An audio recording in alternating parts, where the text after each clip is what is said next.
Farm Week is a production of the Mississippi State University Extension Service.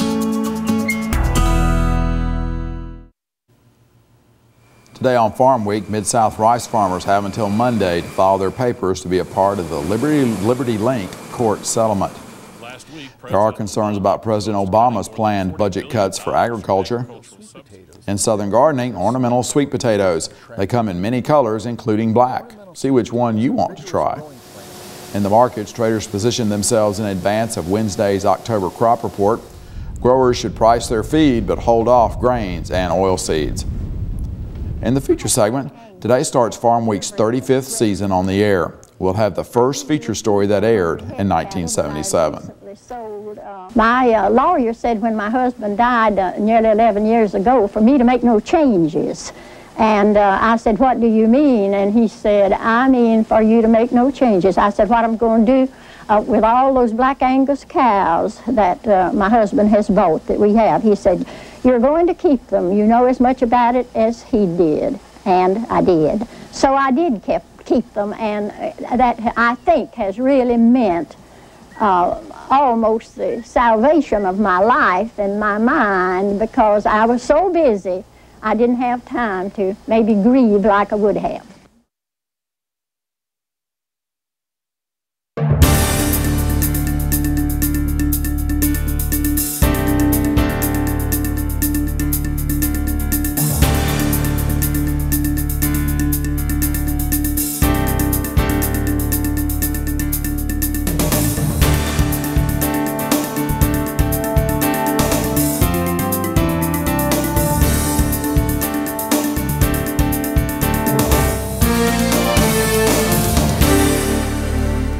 Well, good day, everyone. I'm Artist Ford. Welcome to Farm Week. Leighton Spann is on assignment, so it's just you, me, and my cold. Well, long grain rice farmers have until Monday to file for their compensation in a class action lawsuit brought against Bayer Crop Science. Rice growers in Arkansas, Louisiana, Mississippi, Missouri, and Texas are eligible. The problem began when Liberty Link genetically engineered rice was found in 2006 to have made it into the U.S. rice crop. Bayer Crop Science was developing the rice which could be used with its Liberty herbicide. The rice had not been approved for human consumption at the time when it was detected in the main rice supply. The discovery caused U.S. rice prices to drop dramatically, and many countries stopped rice imports from the United States. Go to the website gmricesettlement.com to apply for compensation. Farmers who planted rice every year from 2006 to 2010 are eligible. They will be eligible for $310 per acre of rice they planted. Those who planted Chenier or Clearfield 131 in 2006 may be eligible for an additional $100 per acre. Bayer Crop Science's liability is limited to $750 million. In order for the settlement to take effect, farmers who represent at least 85% of the average acres planted during this time period must apply. If the 85% threshold is not met, Bayer can walk away from the settlement. Now, these are the settlement's highlights. Get the details at the website gmricesettlement.com. We'll have that link on our Farm Week website to help you find it, farmweek.msucares.com. Well, criticism is mounting from the agriculture sector on where and how much the Obama administration is planning to cut Agriculture Department spending. One farm group proposes a return to a 1990s farm policy that it says will cost less and still provide some security for farmers in hard times. Market to Market's Mark Pearson reports. This is not class warfare. It's math. President Obama proposed cutting more than $40 billion from agricultural subsidies over the next 10 years to pay for his new jobs bill. Direct payments to farmers would be eliminated, and the federal crop insurance program would be cut dramatically. However, programs providing disaster assistance like the Supplemental Revenue Assistance Payments Program, or SURE, would remain in place until 2016. The plan drew sharp criticism from Republicans. House Agriculture Committee Chairman Frank Lucas and the ranking member of the Senate Agriculture Committee, Pat Roberts, adamantly objected to the administration's plan. In a statement, the lawmakers said the president fails to recognize how wholesale changes in farm policy would affect the people who produce America's food. Those concerns were echoed by other farm state lawmakers. Democratic Senators Sherrod Brown of Ohio and Dick Durbin of Illinois along with Republican Senators Richard Lugar of Indiana and John Thune of South Dakota, are proposing legislation they call the Aggregate Risk and Revenue Management Program, or AARM. The bipartisan measure is designed to consolidate and streamline existing commodity programs authorized under current farm law. If adopted, AARM would eliminate direct and countercyclical payment programs. In the past, proposed cuts to the traditional farm safety net have spawned programs like the 1996 Federal Agriculture Improvement and Reform Act, or FAIR, more commonly known as Freedom to Farm. The legislation decoupled farm payments from commodity prices. There was no requirement to sign up for the program, and some said it helped appease those who proposed radical reforms to federal farm subsidies. That attempt was followed in 2008 with the Average Crop Revenue Election, or ACRE program. Its revenue-based payments were an alternative to receiving price-based countercyclical payments through the direct and countercyclical payment program. And a proposal unveiled by the National Farmers Union, or NFU, outlined merits of keeping some federal farm subsidies intact. And a study conducted by the University of Tennessee and funded by the NFU proposes a return to the farmer-owned reserve concept abandoned in 1997 when the FAIR Act was adopted. NFU President Roger Johnson likes the program because he believes it will reduce the budget for farm programs while continuing to provide the same level of protection for farmers and ranchers in times of need. According to the recently released white paper, if a farmer-owned reserve had been in place for the past 12 years, government payments would have been cut by nearly two-thirds, from $152.2 billion to just over $56 billion. Exports would have been worth almost $5 billion more than without the program, and farmers could have benefited from price signals reflecting supply and demand instead of what was referred to as herd-following speculative behavior. Before we get to the Mississippi Crop Report today, we want to share a viewer photo with you. It was taken Tuesday near Eden, Mississippi. That's located between Chula and Yazoo City in the South Delta. Nan Pierce emailed this photo to us of her father, Mike Pierce, picking cotton. Pierce Farms is located in Lexington. I would say this was probably taken late in the day when the shadows were starting to lengthen. Email us your photos, high quality, large JPEGs. I can't say we'll use every one, but we will try. That's farmweek@ext.msstate.edu. Let's check now on the Mississippi Weekly Crop Report from the Mississippi Ag Statistics Service in Jackson. This report does reflect conditions as of Sunday. In terms of topsoil moisture, adequate in 72% of the state, but still short to very short in 25% of Mississippi. Mississippi cotton, 97% of the crop is open bolls, and that is ahead of the average. Harvest is 27%, which is behind average, but it is up 10 points from last week. In terms of cotton condition, excellent 19%, good 49%, fair 27%. Mississippi corn, the harvest there practically complete, 99% as of Sunday, and that was up just a point from the previous week, 5 points ahead of the 5-year average. Mississippi peanuts, excuse me, 25% dug as of Sunday. Harvest is 20% complete, and that is running a little behind the 5-year average for this state, but that was up 13 points from the previous week. In terms of condition, none of the crop is rated in excellent shape, 53% good, 41% fair. Mississippi rice, all of the crop is mature, which of course we would expect at this time. In terms of harvest, we see that 76% of the crop is harvested, and that's right on the 5-year average for the state. Mississippi soybeans, 97% of the crop turning color, 89% dropping leaves, right there on the 5-year average. Harvest is running behind 48%. It should be 65% for the state. In terms of soybean condition, we see that 70% of the crop is in good to excellent shape, fair 22%, only 2% of the crop in very poor condition. Mississippi sweet potato harvest is running ahead of schedule, up 15 points from last week at 65%. Mississippi wheat, 27% of the crop planted as of Sunday, which is far ahead of the 5-year average for this state. Emergence, 16%, and that is way above 14 points above the 5-year average for the state. In terms of condition, we see that 78% of the crop is in good to excellent shape, fair 19%. Well, they're considered a traditional southern vegetable, but they're also a familiar landscape plant. In this week's Southern Gardening segment, Extension horticulturist Dr. Gary Bachman says ornamental sweet potatoes come in a variety of colors and textures.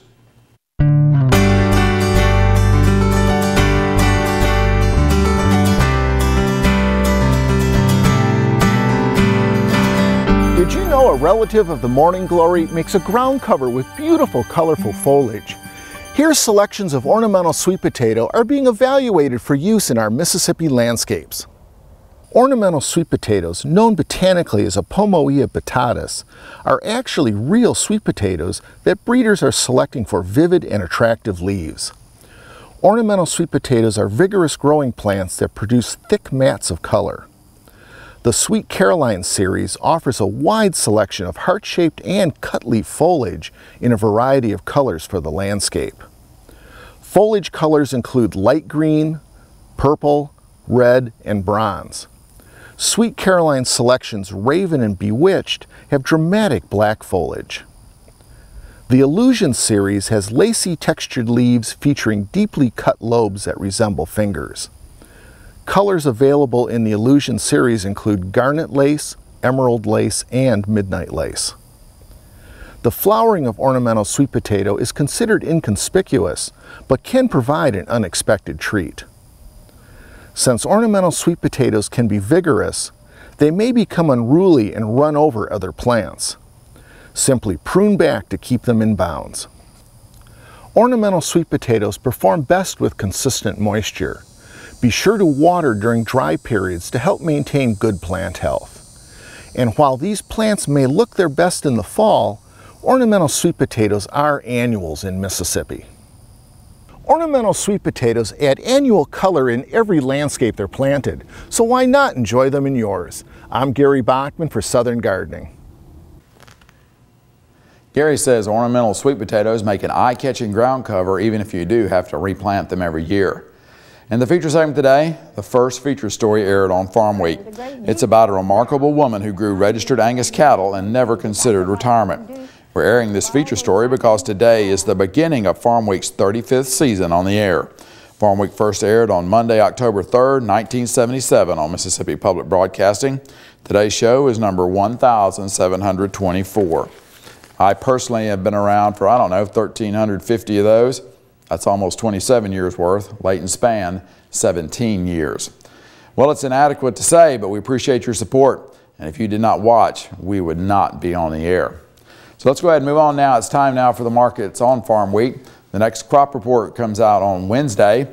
Two big traders have opposite ideas on which way corn and soybean numbers will move. The lull in grain and oilseeds is an opportunity for livestock producers to book feed needs, and one trader says corn and soybean growers should wait before pricing more of their 2012 crops. Well, two big names in the market, Informa and Allendale, are making different calls on Wednesday's crop report.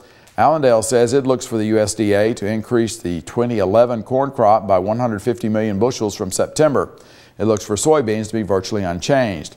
Meanwhile, Informa's own predictions is above USDA's but down almost 200 million from Informa's September estimate. Informa looks for a September soybean number that is higher than its last estimate and that of the USDA as well. Well, the grain markets rebounded at midweek on the trade's pre-report estimates. Market analyst Alan Brugler says that for the time being, growers should stay with whatever sales they've made at this point. We sold 10% of our 2012 corn.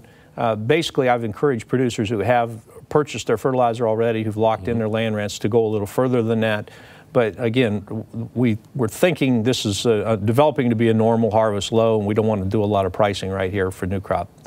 Even with the increase in the carry-in, we still think there's better opportunities down the road.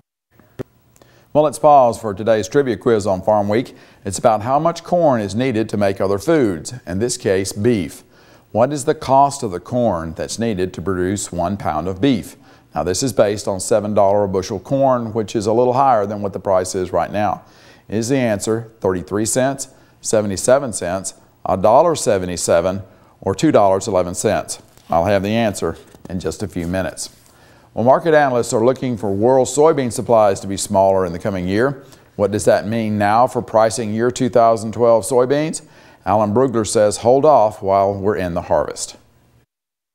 Global ending stocks are going to shrink about 6 million tons based on current production estimates. Basically, what this break is doing is telling the South Americans don't take any extra steps to plant soybeans. We don't need them all that badly. And particularly with the shift in the Brazilian real, it's changed the dynamics down there a little bit.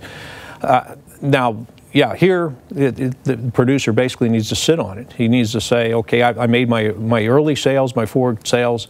I don't need to sell at this price. I can wait for the thing to settle down a little bit. Brugler says while corn and soybean farmers need to hold off their pricing, he says livestock producers need to book some of their feed while they have this price break in the grains. We're setting up a really good buying opportunity, and actually it's something the grain guys should be happy about in a way, because the margins for the livestock guys went back to positive territory on this grain break. So that keeps them using the product over the next year, and basically ultimately will help clear up the supplies of wheat, corn, and soybeans. While we're at the end of the markets here, it's time to answer today's trivia quiz. What is the cost of the corn needed to produce 1 pound of beef? If the corn costs $7 per bushel, the answer is 33 cents according to the National Corn Growers Association. It says it takes 2.6 pounds of corn to produce 1 pound of beef. Well, as you heard earlier, this week marks the beginning of Farmweek's 35th season on the air. The feature story you'll see next aired on Farmweek's first show, October 3rd, 1977. It profiled Lillian Thornton of Raymond. She raised registered Angus cattle, and she did it at an age when most people are retired. She was 81 years old at the time of Farmweek's visit. As I have looked back, Mrs. Thornton was a great first feature story for Farmweek. She was a hard worker, and she thought of innovative ways to solve her problems. I'll have more about Mrs. Thornton after the story. Farmweek's first host, Bruce Johnson, introduces her. A little while ago, we visited with an 81-year-old woman who lives just south of Jackson near Raymond. Not only does Mrs. Lillian Thornton get around more like a woman half her age, but she also operates by herself a livestock farm. We think you'll enjoy getting to know her. I grew up on a farm with 12 of us, 9 boys and 3 girls, and I must have learned a great deal about some forms of farming, especially cotton farming at that time, and so it hasn't seemed too hard for me. My lawyer said when my husband died nearly 11 years ago for me to make no changes. And I said, what do you mean? And he said, I mean for you to make no changes. I said, what I'm going to do with all those black Angus cows that my husband has bought that we have. He said, you're going to keep them. You know as much about it as he did. And I did. So I did keep them, and that I think has really meant almost the salvation of my life and my mind, because I was so busy I didn't have time to maybe grieve like I would have. I'm 81. I guess you might say I've been farming about nearly 11 years since my husband died. If I'm going to farm, I have no one to help. Therefore, I have to do whatever comes to be done. It matters not what it is. I have to find a way if I don't know how. I build my own gates. I hang them. I have a circular saw that I saw all the parts, measure all parts for a gate. Saw them all here at the house where I have electricity. Carry them to the place that I'm going to hang it. Build the gate and then hang it by way of lifts, maybe tubs or concrete blocks or whatever, till I have nailed the hinges on and hang it. My husband had all of the fencing done before he died, but there's always breaks of one kind and another, and I repair. I have a stretcher, and usually I don't have to use a stretcher. I use 2 hammers most times to repair. I have black Angus cattle, purebred, registered. I usually keep 100 head of cattle, but I've recently sold 67 head because they haven't been worth too much. And all of the years until last year, I've had to pay income tax on what I've made on my cattle, because I'd sell some of them for breeding purposes and others to buyers whom I know. And so I have done that. But I felt that maybe I better just kind of cut down. I have only 36 now, and I'm just keeping those to kind of see whether the price goes up or whether they don't. And I raise my hay. I have 16 acres that I have cut every year for hay. and I usually get from 1,500 to 2,000 bales of hay, and that's enough for my cattle that I keep. I have a large barn that my husband made troughs all the way through, and they're big enough to hold just one bale of hay after another. I have the hay stacked back of the troughs, and I just lift those 65 and 70-pound bales over into that trough one by one until I have enough to feed as many cows as I have. I raise a garden. I would guess it's at least a fifth of an acre, and sometimes when I'm working it, I'm sure it's a half acre. I've had to water it consistently. Luckily, I have a lake up over where my garden is. And that pipe, I stop up one end at the garden with a stick with a rag wrapped around it.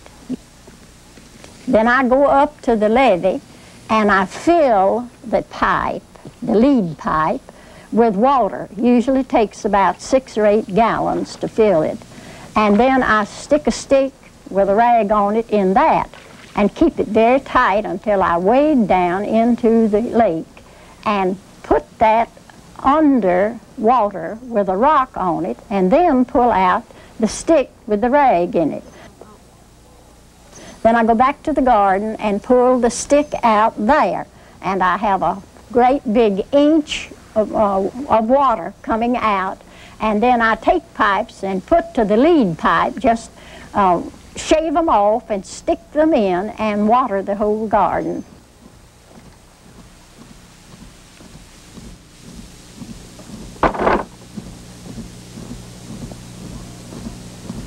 Whatever you have to do, you have to do if you have a farm. If you don't know how to do it, you have to learn.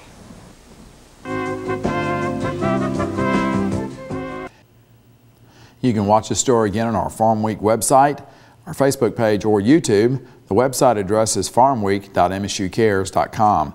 I spoke this week with Mrs. Thornton's son-in-law, Benton Kane. He founded Kane Lithographers, a printing company in Jackson that's been in business for more than 60 years. Mr. Kane told me that Mrs. Thornton kept the cattle several years after Farm Week visited in 1977. She eventually passed away in 1990 at the age of 93, 13 years after Farm Week's visit.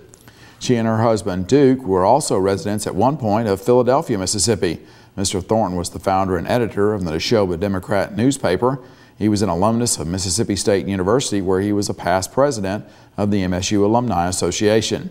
Mr. Thornton played football at MSU at the same time that Dudy Noble played there. Mrs. Thornton was born in Montgomery County in north central Mississippi. She was an extension home economist with both Mississippi State University and Louisiana State University. The Thorntons had 4 daughters, Lorene, Marynell, Lillian, and Carolyn. And there's also an interesting sidebar story to Mrs. Thornton's feature. Clay Boudreaux of Jackson told me this story. Boudreaux said that he had severe heart trouble in the mid-1990s and was considering whether to proceed with a heart transplant. Boudreaux said that he saw Mrs. Thornton's story on Farm Week while he was in the hospital. He said he felt that if she could keep going, he would have the heart transplant. He did have the heart transplant, and it was successful. So once again, thanks to Benton Kane of Jackson for updating us, and thanks to you, Mrs. Thornton, for getting Farm Week off to a good start in 1977. Well, we're at the end of Farm Week for this week. On our next show, see how one farm has taken community-supported agriculture to the next level. This Vermont farm has added a delivery truck to its marketing efforts. It brings fresh food into New York City, where it's often hard to find. Subscribers can also order online. In Southern Gardening, we'll have a preview of this year's Fall Flower and Garden Fest in Crystal Springs. Before the rest of the Farm Week crew, I'm Martis Ford. Thanks for watching today and since 1977. We'll see you next week.